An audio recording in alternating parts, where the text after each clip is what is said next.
허락하시는 대로 신약 성경을 공부하도록 하겠습니다.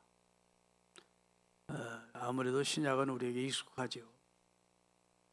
구약보다는 많이 익숙한 책이 신약이고, 그리고 신약이 더 우리 믿음의 근거가 되는 그런 진리의 말씀이 더 많이 더 함축되게 기록되어 있습니다.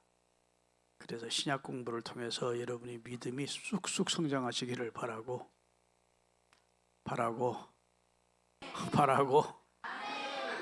네. 그리고 예수님에 대해서 더 밝히 알아가시면서 행복한 성경 공부 시간이 될 수 있기를 기원하겠습니다.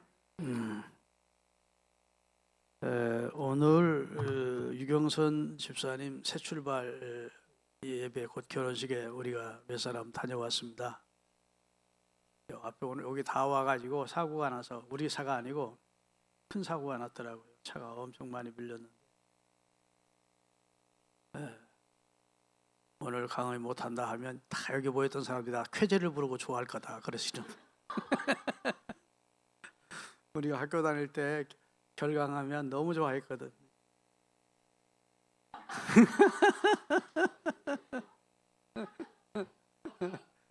우리 최은정 집사님 진짜 결강하면 좋아할 뻔했네.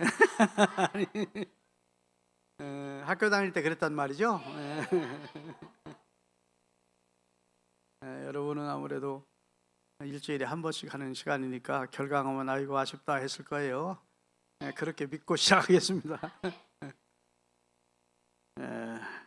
우리 오늘 판장님이 군부대 오래 계시다가 옆에 오셨는데 오늘 거기서 또 볼 일이 있다고 해서 오셨다 가셨답니다. 이따 오시는 대로 저는 출석 체크는 하도록 그렇게 하겠습니다. 여러분 복음이라는 것을 가스페라고 그러는데 헬라어로는 유앙겔리온이라고 그래요. 유앙겔리온, 복음입니다. 복음은 누구 얘기일까요? 복음은 복된 뉴스지요. 굿뉴스. 굿뉴스인데 누구에 대한 내용일까요? 예수 그리스도에 집중합니다. 하나님이 구원자로 보내신 예수. 그분 얘기예요. 그분이 오셔서 뭘 해주셨는지, 그리고 그분이 행하신 행적과 말씀을 집중적으로 기록한 것이 복음서고, 또 신약의 내용은 예수님에 대해서 거의 집중해 있습니다. 우리가 성경 공부할 때 시작하는 날, 이 모든 성경은 내게 대하여 증거한 것이라고 예수님이 말씀을 하셨는데, 그때는 신구약 성경이 다 예수님에 대한 말씀이지요. 그런데 특별히 신약 성경은 구약에 희미하게 보이던 예수 그리스도를 확실하게 실체로 나타내셔서 그분이 우리 가운데 생활하시면서 자신을 드러내시고 말씀하시고 행하신 행적입니다. 그래서 아주 중요하죠.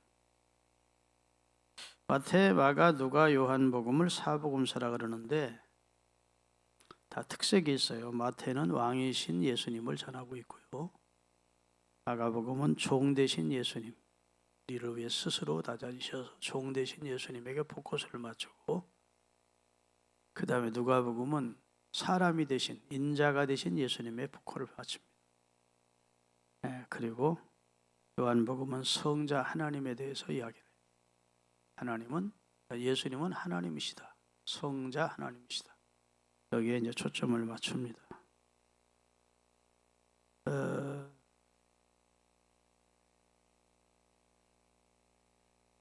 자, 오늘 구약의 많은 부분을 가장 많이 인용한 복음서가 마태, 마가, 누가, 요한 중에 어딜까요? 구약 성경을 제일 많이 인용한 복음서가 있어요. 쭉 이어가다가 경에 기록되어 있을 때 말씀하시기를 해서 구약 성경을 가지고 구약에 이렇게 말씀하신 분이 하나님이 신약에 이렇게 이루셨다 하면서 구약 성경을 인용하여 성경을 기록하는 책들이 신약인데 그 가운데 가장 많은 구약 성경을 인용한 복음서가 마태복음입니다.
서론부터 같이 읽겠습니다.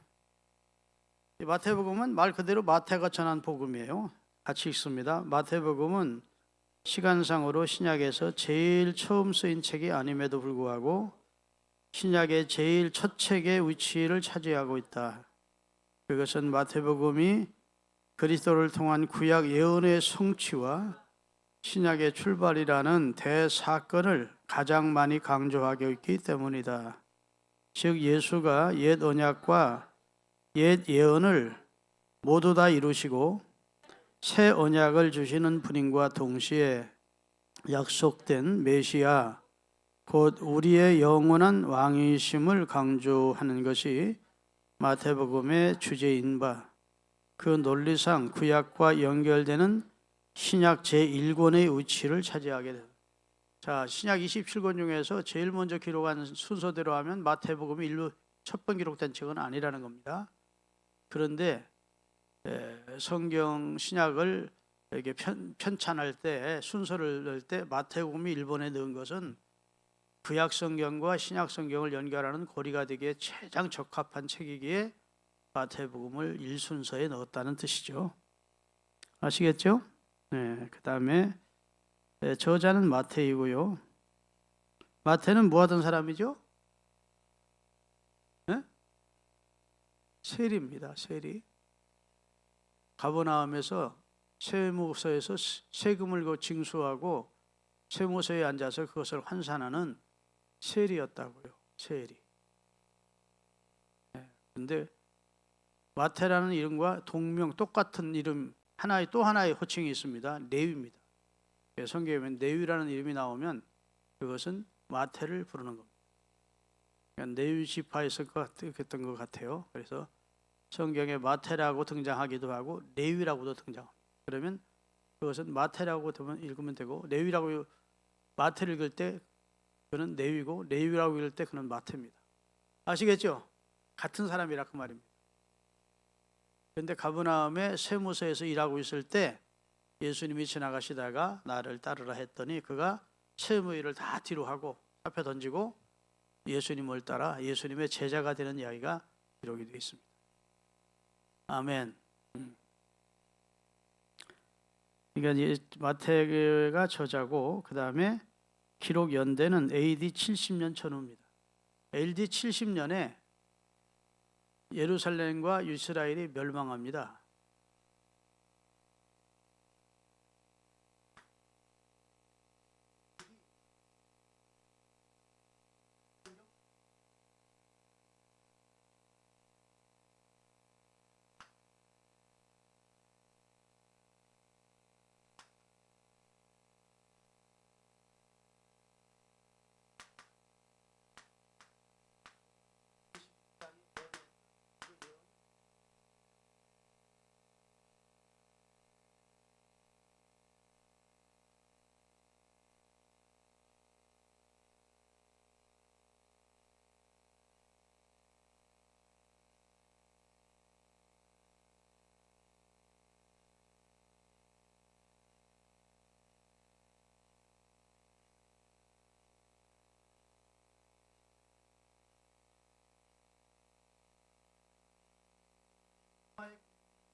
아사드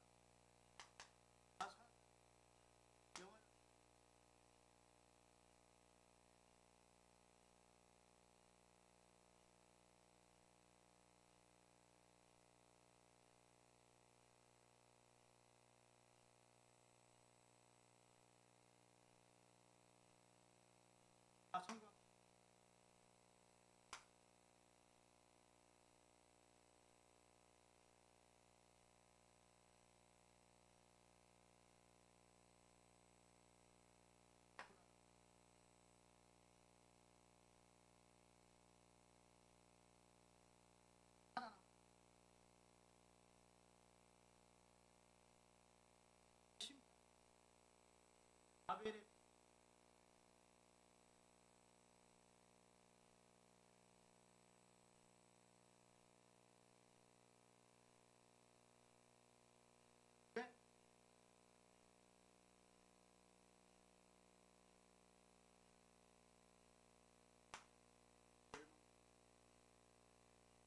근데 70세 얘기가 나올 거야 나.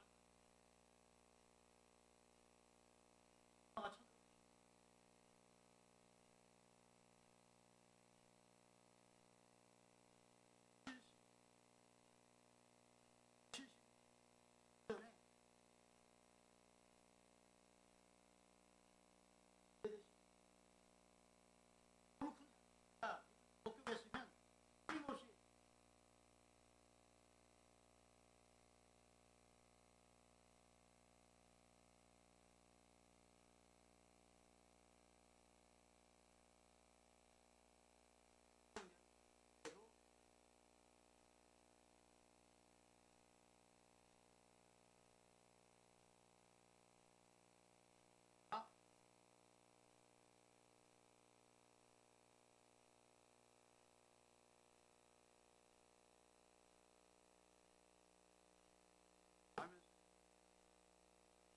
습관이 돼서 자꾸 그렇게 나와.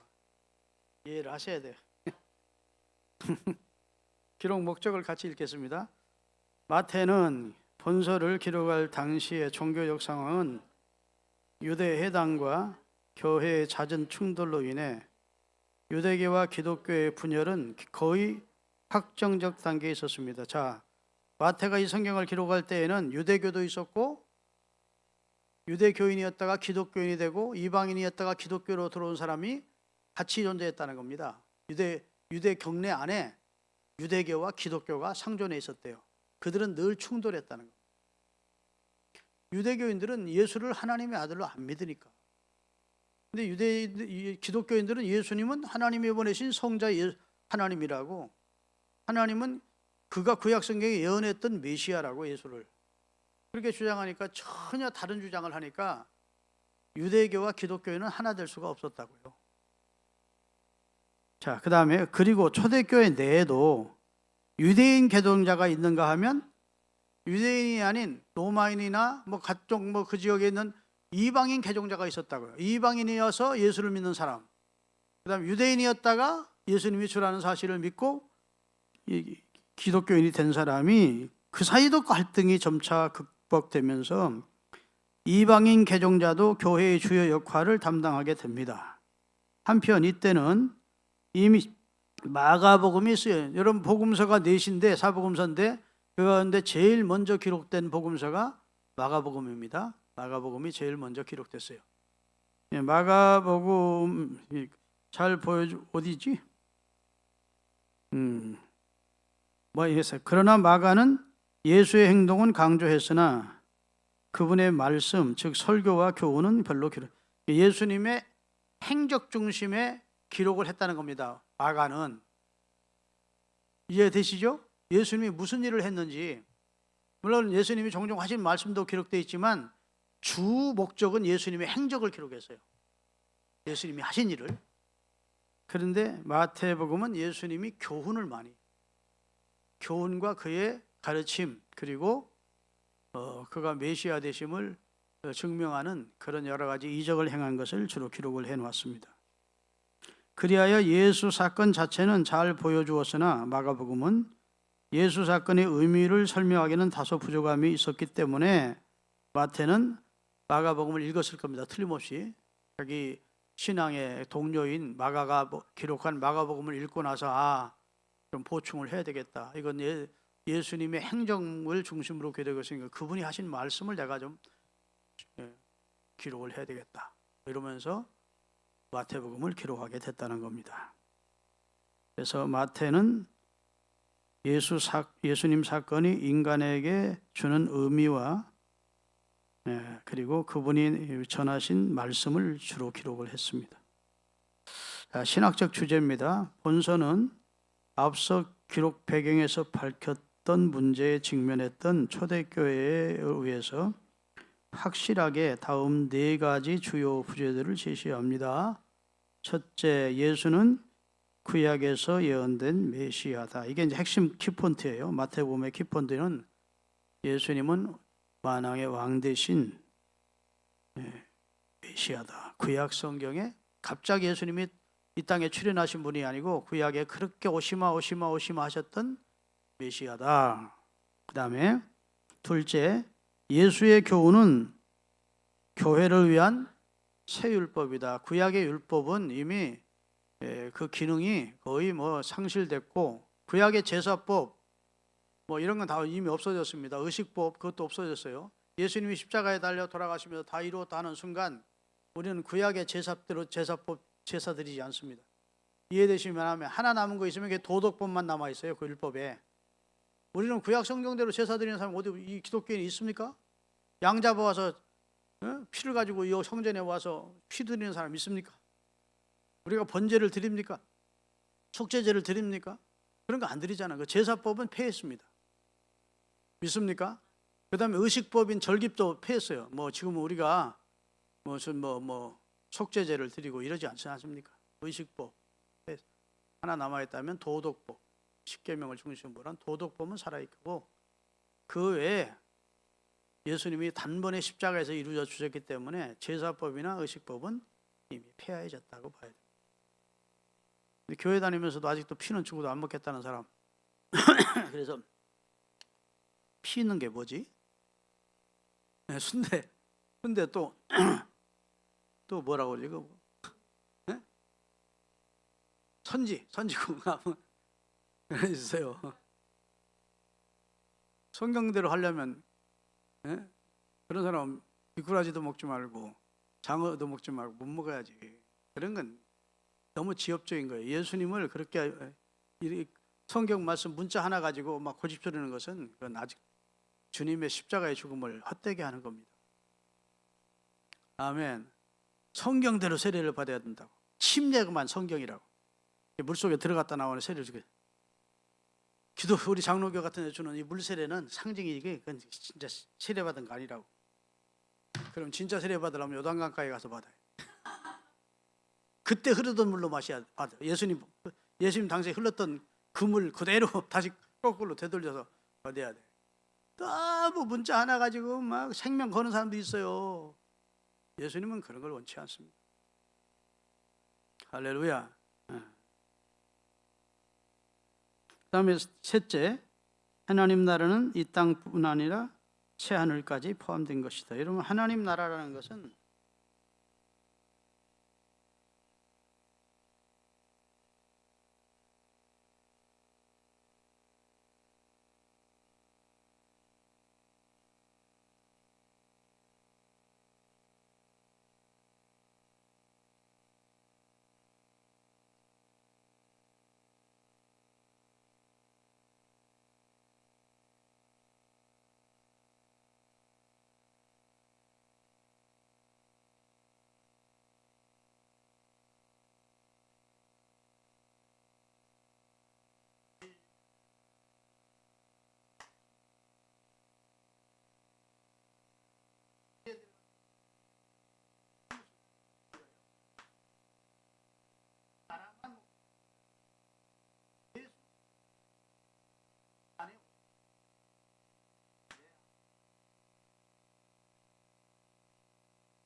사람이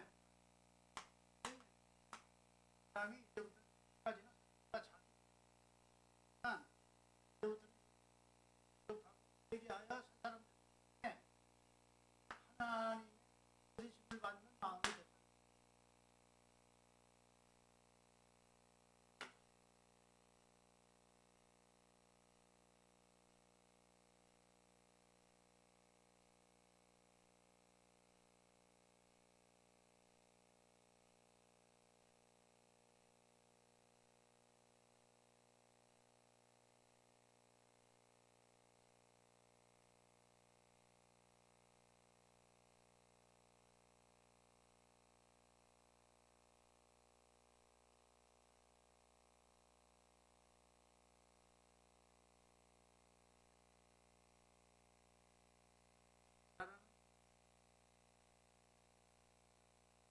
말씀을 드립니다.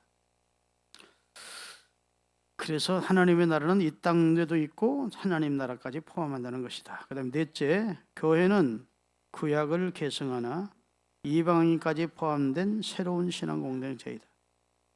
구약의 유대 공동체가 아닌 그보다 더 확대 해석해서 신구약 성경에 있는 하나님의 나라 백성은 다 하나님의 교회 신앙 공동체다. 자, 본서에 나타난 메시아 사상 읽겠습니다. 예수가 약속된 메시아적 왕의심이 강조됩니다. 특히 그는 정통 왕족인 다윗의 가계 출신으로서 선지자로 말씀하신 바를 이루려 하시는 계시 완성자이심이 나타났습니다. 또한 다른 복음서에서는 한 번도 언급되지 않은 천국이라는 용어가 본서에는 32번이나 나타나므로 왕이신 그리스도의 통치권을 강조합니다. 뿐만 아니라 구약 성경을 90여 회나 인용하여 예수가 하나님의 약속된 메시아이심을 증거합니다. 구약을 몇 번 인용했다고요? 90번을 인용했대요. 그리고 예수를 인자라고 표현하므로 그가 단순한 인간이 아니라 하나님과 더불어 계신 분임을 드러냈습니다. 이처럼 예수는 여호와의 종으로 지상에서 하나님의 뜻을 완벽하게 구현할 수 있는 분임을 마태는 동족인 유대인들에게 알리려고 마태복음을 쓴 것입니다. 여러분, 마태복음 읽으면서 이것은 수신자가 누구였고 어떤 목적으로 썼는지만 알면 더 성경을 이해하고 받아들이게 좋을 것입니다. 마가복음입니다. 이름은 원래 요한 마가예요. 그래서 마가 요한이라고 합니다. 예수님의 제자 요한이 있고 여기 요한 마가가 있는데 이 요한 마가는 성경에 나오는 바나바라고 하는 바울과 함께 제일 먼저 선교사로 파송됐던 바나바의 누나의 아들입니다. 생질이라고 그러나요? 그리고 이 집은 부자였습니다. 그래서 마가 요한의 다락방에서 성만찬을 마지막 만찬을 거기서 하고 마가 요한의 다락방에 모여서 120문도가 성령 충만을 기다리면서 사순절에서 오순절까지 열흘 동안 기도한 장소입니다. 여러분, 다락에 120명이 들어간다는 것은 보통 저택이 아닙니다. 큰 저택이죠. 그래서 예수님이 그 집에 가서 종종 식사도 하시고 유월절 잔치도 하셨음을 말씀하고 있습니다. 이 마가는 예수님의 직접 제자는 아닙니다. 예수님의 제자 이름에 마가가 들어있지 않아요. 마태는 들어있습니다만 마가는 예수님의 직접 제자는 아니고 베드로와도 아주 가까운 인척관계에 있었습니다. 그래서 베드로를 통해서 예수님에 대해서 더 깊이 알고 들은 것을, 그리고 주변의 그리스도의 제자들을 통해서 알고 들은 것을 집대성에서 예수님이 어떤 일을 행하셨는지를 행적 중심으로 기록한 것이 마가복음입니다. 마가는 부잣집 아들이라 어려움을 겪어본 적이 없어요. 그래서 바울과 바나바가 안디옥 교회의 파송을 받아서 1차 전도를 떠납니다. 그래가지고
그래서 바나바와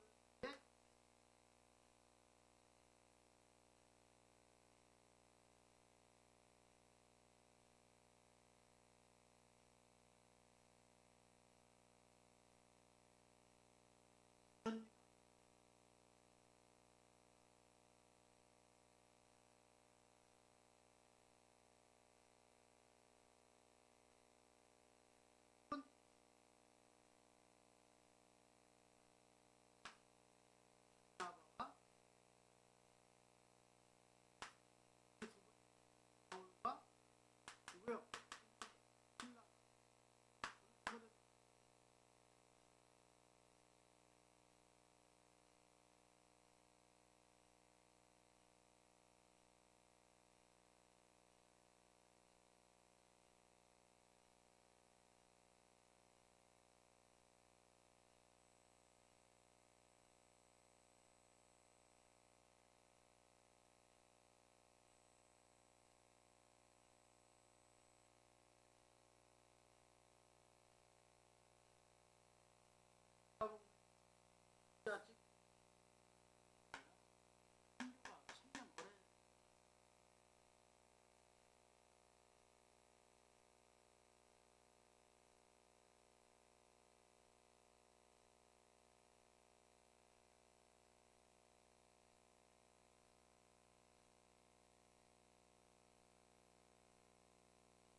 마가는 그런 인물입니다.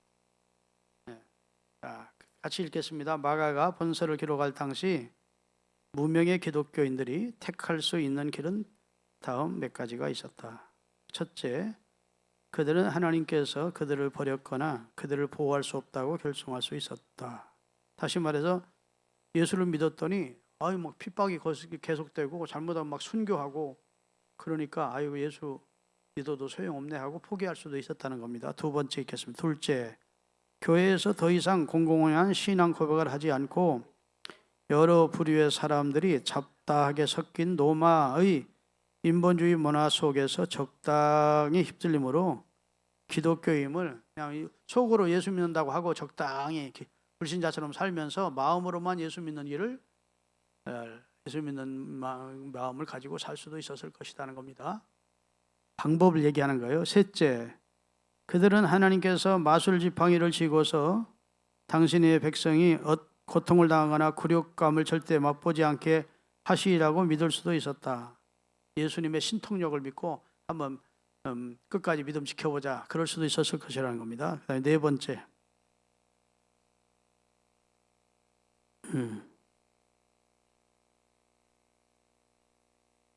체포를 당하고 짧은 신문이 끝나고 난 뒤에 사형당할 수도 있었다. 그다음에 다섯째, 계속해서 함께 모여 예배드리며 가르치며 서로를 격려함으로써 그리스도에 대한 헌신한 데 따른 결과를 담대하게 받아들일 수 있었다. 이러한 모임을 통해서 그들은 그 현상을 심판하러 오시는 하나님을 신실히 기다릴 수 있었다. 몇 번째 있습니까? 이분들은 다섯 번째를 초대 그리스도인들은 택한 겁니다. 또 읽겠습니다. 이러한 박해 상황에 부딪혀 있던 기독교 지도자 중에 예루살렘 출신의 요한 마가가 있었습니다. 아가는 두려움에 떠는 사람들이 믿음의 시련을 위해 정신무장할 필요가 있었음을 깨달았습니다. 따라서 마가는 그리스도인에게 힘을 주고 예수님에 대한 믿음의 토대를 견고하기 위해서 복음서를 저술하였는데 그것이 바로 복음서 중에 최초로 쓰인 마가복음입니다. 자, 본서의 메시아 사상입니다. 본서에서 주님은 죄인의 육체적, 영적 필요를 채우기 위해 노심초사하시는 겸손한 종으로 묘사됩니다. 영적인 욕구만 채워주는 게 아니라 육적인 욕구까지 배고플 때 이적을 행하셔서 먹이기도 하시고 마시기도 하시면서 행하셨다는 겁니다. 다시 말해 이 복음서는 종에 관한 이야기이기 때문에 예수님의 탄생 등에 관한 언급은 생략한 채 곧바로 공생애로 소개합니다. 다른 복음서는 예수님이 어떻게 태어나시게 됐는지 그 배경을 설명하는데 마가복음은 그걸 생략해 버렸다는 겁니다. 또한 본서에서 그리스도는 감정이 풍부하시며 심지어 인간적인 약점까지도 가졌다고 하는 걸 볼 수 있을 정도로 인성을 지닌 분임을 묘사합니다. 다시 말해 인간의 육체를 진짜 입으셨던 분이지 허수의 아버지처럼 인간의 육체를 입으신 것처럼 보인 가짜가 아니었다는 겁니다. 그리고 이미 밝힌 바와 같이 그리스도는 순환받는 종으로 묘사되었으나 결코 신성을 약화시키는 그런 표현은 하지 않았습니다. 예수님은 신성을 가진 분이었지만 종으로 우리를 섬기러 오셨다. 어디까지 섬기죠?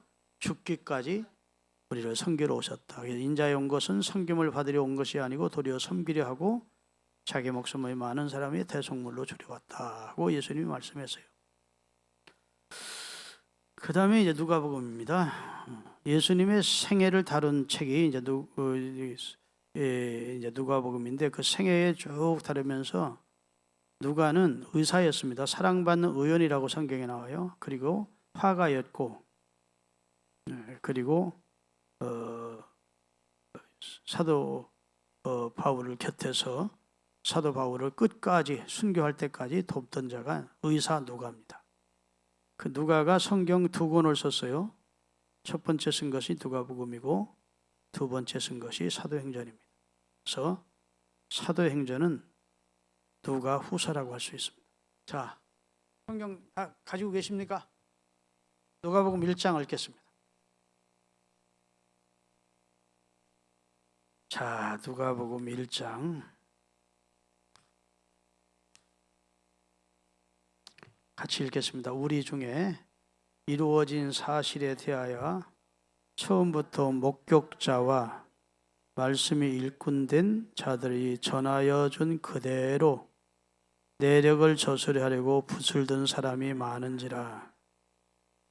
그 모든 일의 근원부터 자세히 미루어 살핀 나도 데오빌로 각하에게 당시 로마의 고관여로 있던 각하를 말합니다.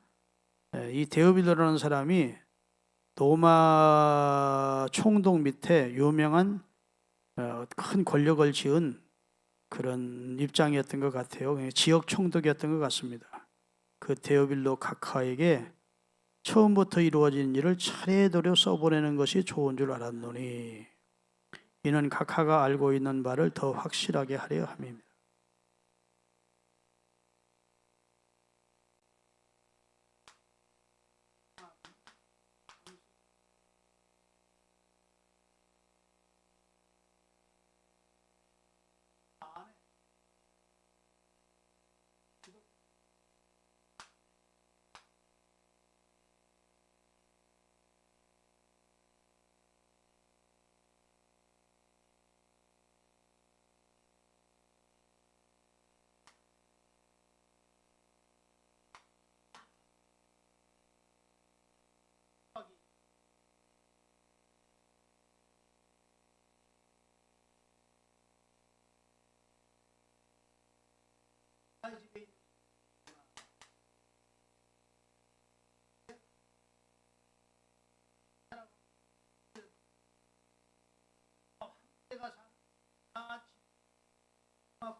또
로마 땅은 신기합니다. 100m를 가도 하나 안 물어.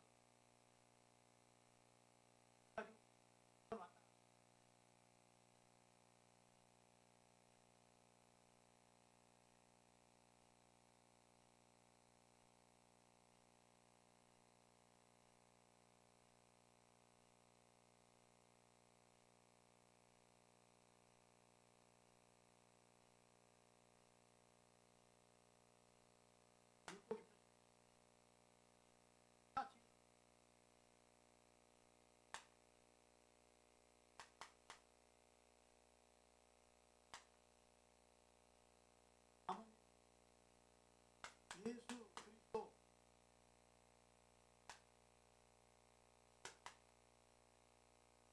의 사람만 딴 것이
수많은 기도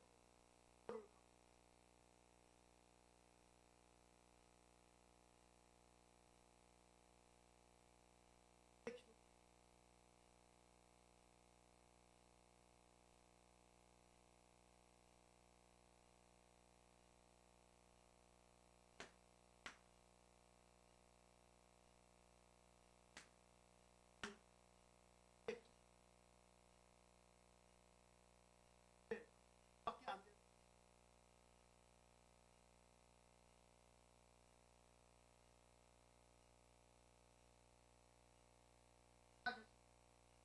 먹고 하고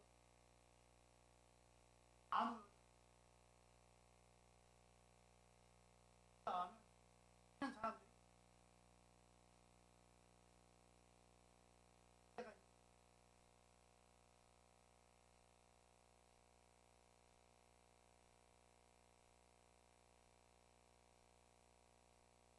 기독교 처녀들은 때로 보면 다음에 또한 예수 안 믿는 며느리들 꼭 기독교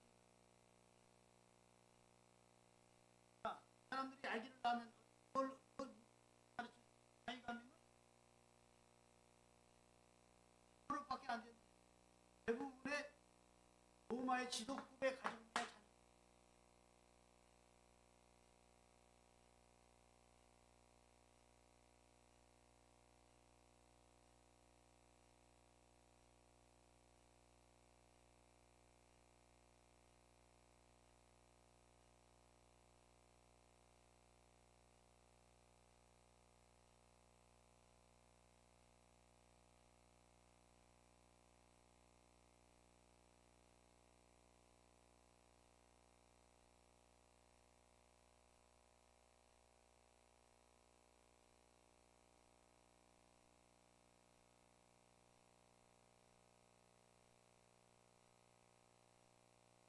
조화가 있습니다.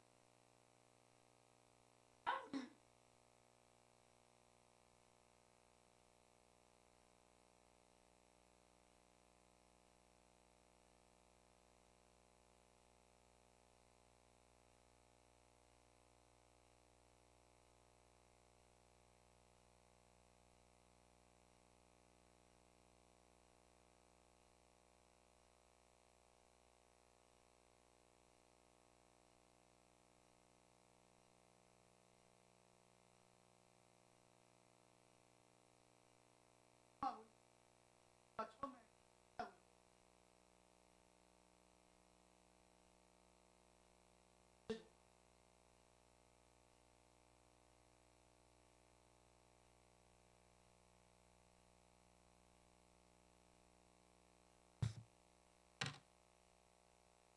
자, 누가복음 읽겠습니다. 기록 저자는 누가이고 그다음에 사도행전으로 가겠습니다. 여기 데오빌로라는 사람이 나왔죠. 아까 누가복음 1장 초반부에. 그렇죠. 데오빌로가 유대의 로마 황제가 명한 어떤 지역의 총독이었던 것 같아요. 이 사람이 예수를 믿는 것 같아. 당신이 알고 있는 예수님에 대해서 자세히 내가 기록해야 될 필요성을 느꼈다, 이렇게 나오잖아요. 그래서 이 4절에 보면 누가복음 1장 4절에 이는 각하가 알고 있는 바를 더 확실하게 증거하려고 예수님이 이 세상에 오셔서 우리 중에 이루어진 사실에 대해서 처음부터 예수님을 목격했던 사람들, 그분의 말씀을 들은 사람들이 차례대로 이 말을 써서 당신에게 지금 보내는 것이다 하고 누가복음을 써서 데오빌로라고 하는 개인 권력자에게 보내준 것이 누가복음입니다. 그 다음에 사도행전으로 가겠습니다. 사도행전 1장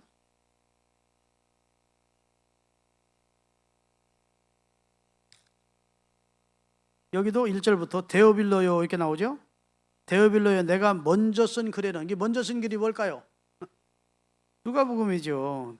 사도행전 보면 데오빌로요 내가 먼저 쓴 글에는 무릇 예수께서 행하시며 가르치기를 시작하신부터 그가 택하신 사도들에게 성령으로 명하시고 승천하신 날까지 이를 기록하였노라.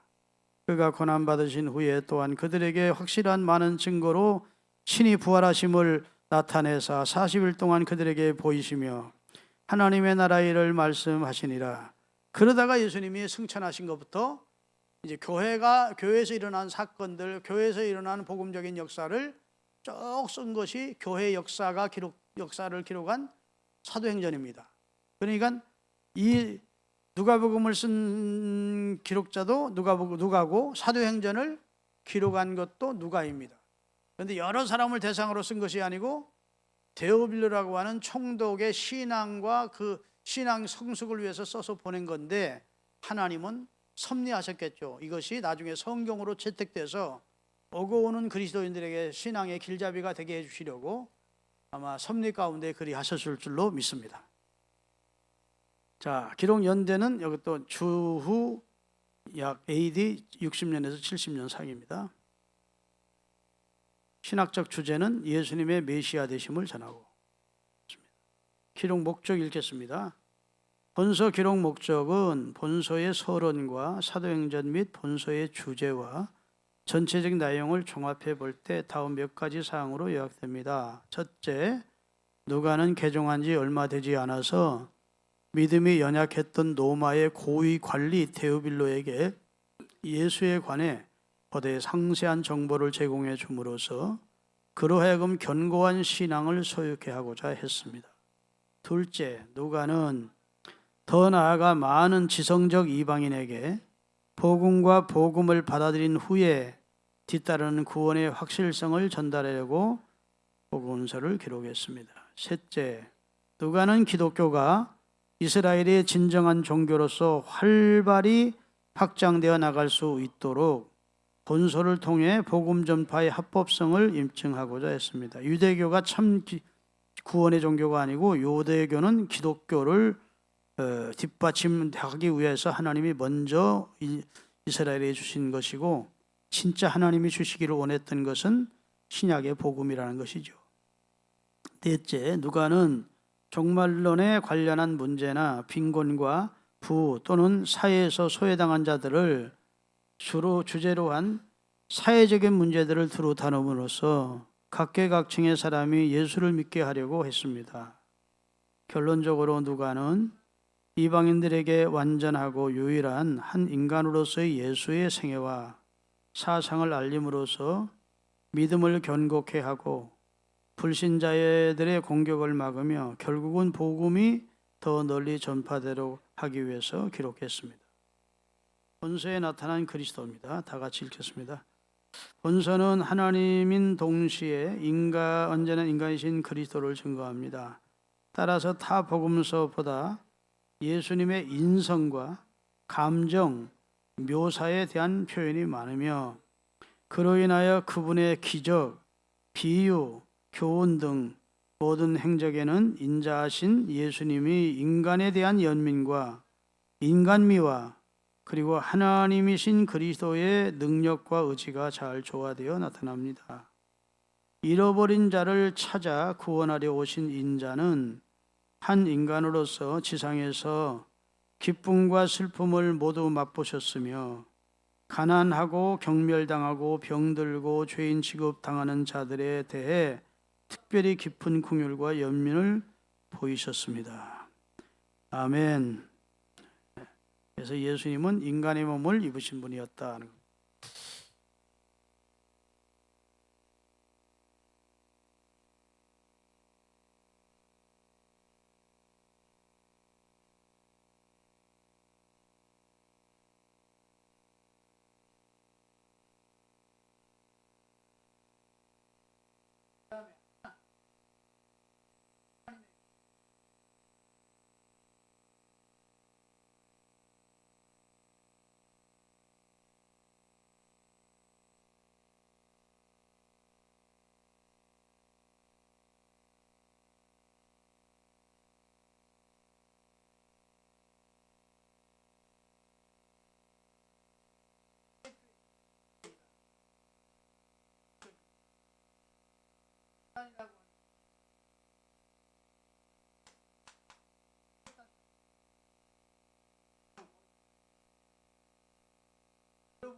할머니를 전도하러 다니세요. 그런데 그 할머니를 우리 교회 새벽 예배 나오는 다른 교회 나가는 권사님이 근데 길에서 만났나 봐. 서로 이야기하다가 예수 믿으시라고 했더니 예수 안 믿는다. 나 아들 둘 어렵게 키웠고 이제 애들 다 자리 잡아주고 혼자 살고 있는데 나는 종교는 안 가진다고. 예수님을 믿으라고. 그러니까 난 예수는 더더군다나 안 믿는다고. 어떻게 처녀가 아기를 낳는다고. 누구서 들은 바는 있었던가 봐요. 세상에 사기 싫게 따라오지 처녀가 애를 낳았다는 걸 어떻게 믿으라는 겁니까? 그러더래.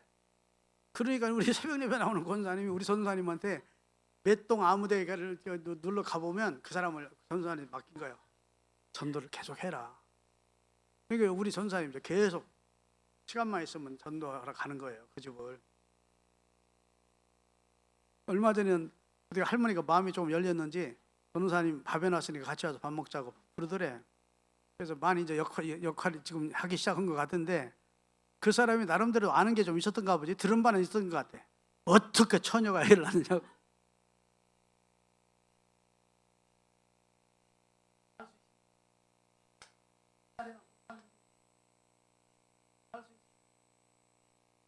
환자만 가지고도 사람 인간의 과학이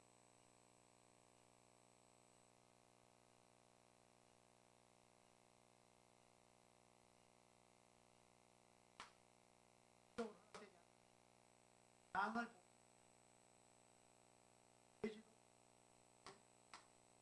환자만 가지고 양이나 돼지를 음식이지 않고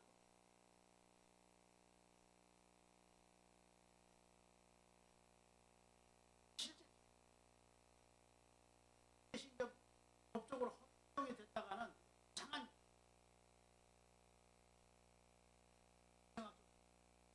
안 하고 있습니다.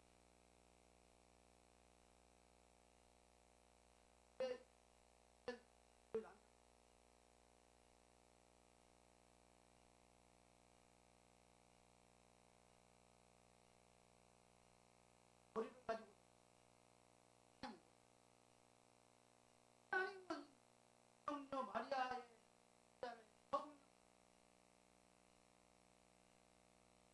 인간이 아주 처녀가 되는 것도 하는 거야.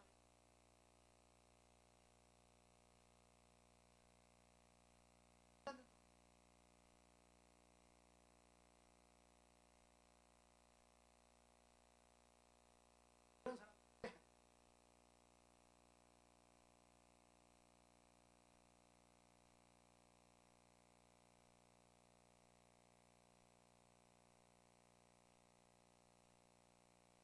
자, 어디죠? 기록 목적 읽겠습니다. 본서의 기록 목적은 본서의 서론과 사도행전 및 본서의 주제 전체적 내용이 종합적으로 볼 때 다음 몇 가지 사항으로 요약됩니다. 이거 지금 읽었나? 읽었어. 읽었다. 아니요 한 사람도 비슷하다 하고 읽었어. 끝까지 읽었어. 그 다음에 여기 뒷장은 안 읽은 것 같다. 예수를 인자라고 표현. 그건 읽었구나. 이제 요한복음 어디 갔어? 요한복음입니다. 성경에 요한이라는 이름이 많은가요, 적은가요? 많습니다. 요단강에서 세례를 베푸던 세례 요한도 있고, 그 다음에 요한이라는 이름은 상당히 많아요. 예수님의 제자도 요한이 있고. 근데 여기 이 성경을 기록한 요한은 세베대의 아들 요한입니다. 그가 직접 보고 들은 것을 기록한 것입니다. 마가나 누가는 예수님의 직접 제자는 아니에요. 그러나 마태나 요한은 예수님의 직접 제자입니다. 그러니까 그들은 보고 들은 것을 충분히 자료를 가지고 기록할 수가 있죠. 요한복음의 저자는 사도 요한입니다. 성경에 보면 예수님의 12제자 가운데 수제자가 셋이 있었어요. 누구누구인지 아는 분. 특별히 예수님이 아주 중요한 교육을 할 때는 세 사람을 따로 불러서 교육시키고, 변화산에 올라갈 때서 신비한 영적 체험을 하게 할 때도 세 사람만 따로 데리고 올라가십니다. 누구누구죠? 베드로. 에? 아니야. 누구야? 야고보 동생 요한, 이렇게 셋입니다. 근데 야고보는 제일 먼저 순교합니다. 야고보 동생 요한은 제일 늦게까지 생존해서 교회를 지킵니다. 형님 야고보 목까지 하나님이 살려주신 거예요. 이 요한은 노년을 예배소 교회에서 설교와 저술로 주의 일을 하다가 도미티안 황제 때 로마에서 최고로 기독교를 박해한 황제가 도미티안 황제 때입니다. 주 81년에서 91년까지 10년 동안 통치한 로마 황제인데, 이 사람이 통치할 때 박해를 받아 반모섬에 유배 갔던 적이 있습니다. 반모섬에 유배에 가서 쓴 책이 뭐죠? 요한복음입니다. 그래서 요한계시록이에요. 자, 요한은 성경 몇 권을 썼습니까? 따라합시다. 요한복음, 요한 1서, 요한 2서, 요한 3서, 요한계시록 5권을 썼어요. 성경을 두 번째 많이 쓴 사람이 요한입니다. 가장 많이 쓴 사람은 바울이고. 약 85세에서 90세를 살았을 것이라는 것이 정설입니다. 기록 연대도 주후 85년에서 90년으로 보는 것이 정설입니다. 성경 중에 제일 늦게 쓰여진 책이 요한복음입니다. 요한계시록보다 더 늦게 쓰여졌어요. 우리는 요한계시록이 제일 늦게 쓰여진 줄 알지만 그렇지 않습니다. 기록 연대 그렇고 기록 목적 다 본서를 기록하게 된 특별한 동기를 찾아내기는 어려우나 많은 학자의 주장을 살펴볼 때 다음 몇 가지 사항으로 요약됩니다. 첫째, 요한은 그 당시 교회의 신학적 기반을 위협했던 이단, 아까 얘기한 대로 그노시스 영지주의에 대항하여 정통 기독교를 옹호하고자 본서를 집필했습니다. 둘째, 요한은 공관복음서를 보완하고, 즉 어떤 측면에서는 그것을 해석하기 위해 집필했습니다. 여러분, 요한복음은 예수님의 말씀이 주로 기록됩니다. 그리고 예수님이 나는 이다를 여러 번 선포하십니다. 나는 생명이다. 나는 생명의 빛이다. 나는 선한 목자다. 나는 참 포도나무다. 아멘. 나는 이렇게 선언하면서 나는 뭐다 이렇게 선언하세요. 그러면서 예수님께서 말씀하신 내용에 쭉 기록을 해놓았습니다. 그래서 예수님의 말씀, 예수님이 진리 되시고 생명 되시고 길이 되시는 그 내용을 하나님의 말씀으로 설명을 해주는 그런 내용이 많아요. 그래서 요한은 그노시스 이단이 창궐 할 때 직접 예수님과 3년을 같이 있었으니까 그분은 육체로 오신 하나님의 아들이었다, 이런 증거를 합니다. 요한복음 1장을 한번 볼까요?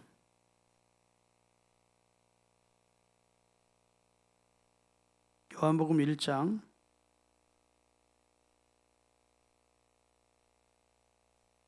1절부터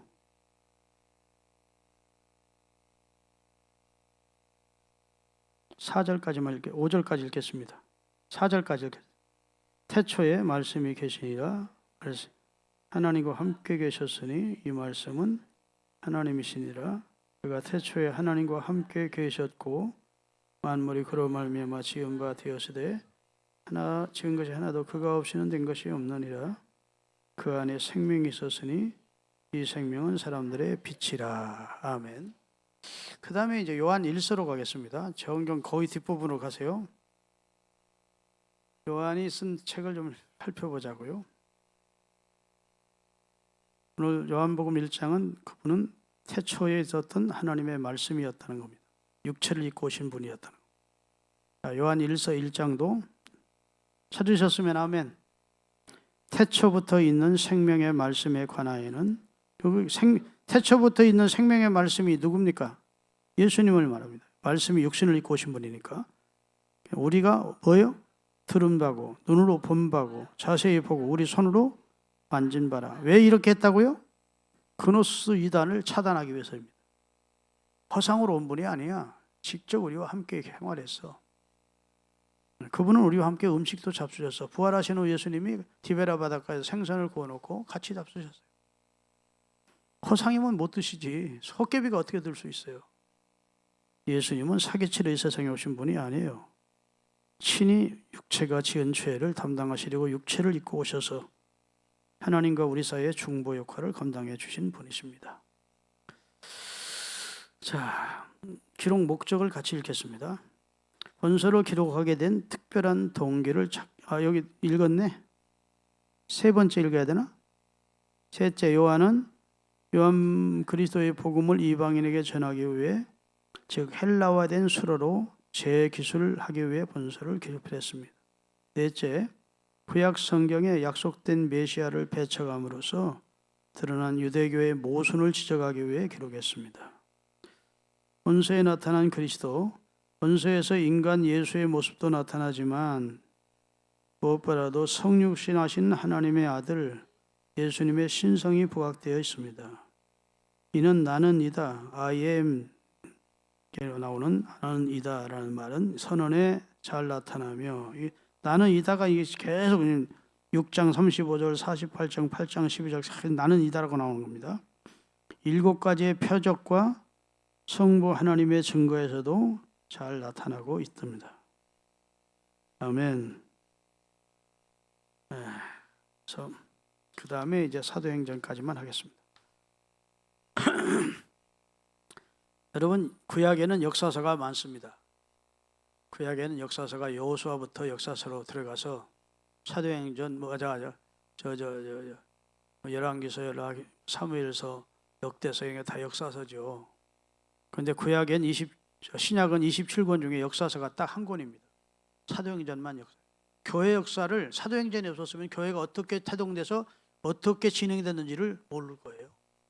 그런데 아주 귀한 자료가 교회 역사를 기록하고 있는 책이 사도행전입니다. 사도들이 일한 내용이죠. 그런데 사도들이 일한 내용이라고보다는 예수님이 그의 영인 성령을 보내서 사도들을 통해 일한 내용을 기록하고 있는 것이 사도행전입니다. 아멘. 자, 사도행전 1장 1, 2절을 같이 읽고 자, 사도행전 1장 1, 2절.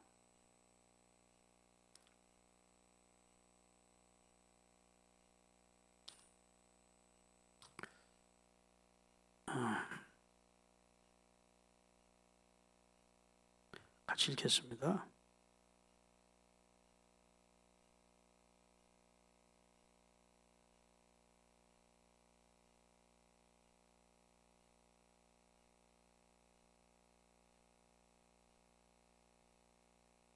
아멘. 택하신 성도들에게 성령으로 명하시고 승천하신 날까지의 일은 누가복음에 기록을 해놓았다는 겁니다. 그리고 고난받으신 이후에 이제 교회가 태동이 되고 성령이 임하심으로 그리고 초대교회가 어떻게 예루살렘, 유대, 사마리아와 땅끝까지 전래돼 가는 과정을 기록하고 있어요. 그래서 초대교회의 역사서가 사도행전입니다. 기록 연대는 AD 60년에서 70년 사이입니다. 누가복음이 기록된 후 얼마 있지 않아 누가가 다시 사도행전도 기록했을 것으로 봅니다. 기록 목적입니다. 같이 읽겠습니다. 누가복음에 이어 요한 본서에서도 누가는 데오빌로에게 되어진 모든 일을 알리고자 하는 의도에서 글을 쓴 것으로 보입니다. 본서의 내용을 근거하여 학자들이 제시하는 기록 목적은 대략 다음과 같습니다. 첫째, 캐리그마적 목적. 하나님의 말씀이 교회를 통해 증거되는 과정과 결과를 보여주기 위함입니다. 물론 이러한 과정에는 성령의 역사하심이 근원적 동력으로 작용했습니다. 둘째, 변증적인 목적. 이건 교회를 변화하기 위한 목적이란 말이죠. 기독교의 역사성과 참 하나님을 섬기는 종교임을 변증하기 위해서입니다. 다시 말해서 유대인들에게는 기독교의 복음이 반율법적인 것이 아니라 조상들과 맺어진 언약에 근거한 것임을 변증하며 복음 증거자를 반로마적 선동가로 몰아붙이려 모함하는 것에 대해서는 그 부당성과 터무니없음을 확연히 밝히고 있습니다. 신학적 주제입니다. 기본적으로 본서는 초대교회의 태동과 확장을 기술한 역사서이기는 하지만 단순한 역사 기술에 그친 것이 아니라 다음과 같은 의미심장한 신학적 주제를 담고 있습니다. 첫째, 예수님의 메시아 되심. 1장 8절에 요약된 바와 같이 본서는 예수의 복음을 세계만방까지 증거하는 선교의 과정을 보여줍니다. 따라서 본서에는 예수의 메시아 되심을 증거하는 메시지가 곳곳에 담겨 있습니다. 둘째, 계속되는 하나님의 구원 역사. 본서에는 구약 성경에 기록된 하나님의 위대하신 사역과 시상 사역에 이어지는 이야기로 계속 전개됩니다. 누가가 본서를 기록할 당시에는 그리스도의 임박한 재림에 대한 기대가 초대 그리스도인들의 의식에 사로잡고 있어요. 이런 상황에서 본서는 그리스도의 사역이 성령과 교회에 의해 계속 이어진다는 점을 분명히 보여줍니다. 셋째, 유대인의 배척과 이방인의 구원. 본서의 공간적 배경은 예루살렘으로부터 로마에 이르기까지 점차 확대됩니다. 그런데 이보다 더 중요한 사실은 복음이 유대인들로부터 배척당하지만 곳곳에 이방인들로부터 환영을 받았다는 점입니다. 넷째, 율법의 완성으로서의 복음. 사도 바울을 통해 복음이 이방인에게로 급속히 증거되어 가자 유대인 그리스도인 간에 큰 우려와 의구심이 나타났고 심지어 바울의 율법 폐기론자들처럼 여기는 자들이 생겨났습니다. 그러나 바울은 상황에 따라서는 유대적 전통을 신중히 배려하므로 궁극적으로 복음이 율법의 완성이요 마침이 된다는 점을 분명히 했습니다. 여러분, 지금처럼 신학교가 곳곳에 세워져 있고 신학은 7년을 하거든요. 여러분, 의학은 6년을 공부하지만 신학은 7년을 합니다. 신학대학 과정 4년, 대학원 과정을 3년을 한다고요. 성경과 하나님에 대해 신론을 배우고 인론을 배우고 기독론, 구도론 다 배우는데 이 지식이 지금은 이제 교리가 딱 정립이 됐잖아요. 그래서 이제 가르치기가 쉽지만 옛날에는 신학교가 없었다고요. 그리고 교회 지도자들을 양성해내는 기관 자체가 없었다고요. 그리고 예수님은 나타나셔서 3년간 공생애를 하시고 제자들 세우시고 가셨다고요. 그리고 성령이 역사하니까 전화마다 받은 대로 체험한 대로 이야기를 하고 가르치는 겁니다. 자기가 생각하는 것이 진리라고 믿고 자기가 또 영적 체험을 하고 나면 그것이 하나님이 주신 체험이라고 다 믿고 이야기를 하는 분들이 많은 거예요. 그런데 여러분, 내가 목회하면서 보지만 이 영적으로 신비 체험을 하는 사람들 가운데 나는 80%는 사탄의 역사라고 봅니다. 사탄이 이상한 음성도 들려주고 이상한 것도 보여줘요. 그래서 성경에 보면 너희가 영을 다 믿지 말고 그 영이 하나님께로부터 온 영인지 마귀로부터 온 영인지 분별을 꼭 해라고 예수님이 부탁을 하셨을 정도입니다.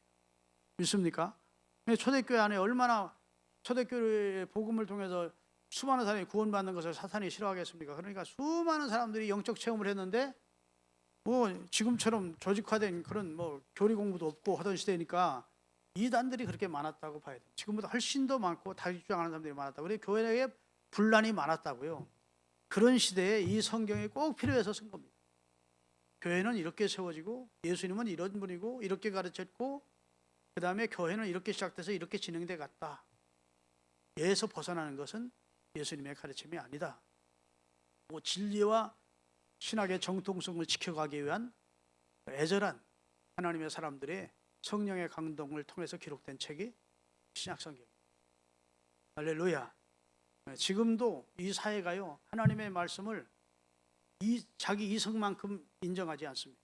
그래서 성경에 기적이나 이적이 나오면 에이 성경에서 빼야 된다고 이렇게 주장하는 사람이 있는데 웃기는 얘기입니다. 우리가 못하는 일 하나님도 못하고 우리가 하는 일 하나님도 하는 하나님이 우리만큼밖에 능력이 없는 분이라면 굳이 성경이나 예수님을 믿을 필요가 없지요. 성경은 기적적인 하나님의 권능을 보여주고 말씀하는 책이기 때문에 성경입니다. 아멘. 그러니까 우리가 성경에 난해한 말씀, 어려운 말씀이다 싶으면 아이고 못 믿겠네 그러지 말고 하나님 이것까지도 믿을 수 있는 믿음을 제게 주십시오. 제가 하나님의 선하심을 맛보고 체험할 수 있게 해주십시오. 아멘. 하나님의 은혜로 믿게 해주십시오. 이렇게 하나님의 선물로 하나님 우리가 가지고 기독교인이 진짜 가진 믿음은 하나님의 선물로 주시는 믿음이거든요. 선물은 값없이 얻는 게 선물이야. 대가 내고 얻는 건 선물이 아니고 그건 상품이죠.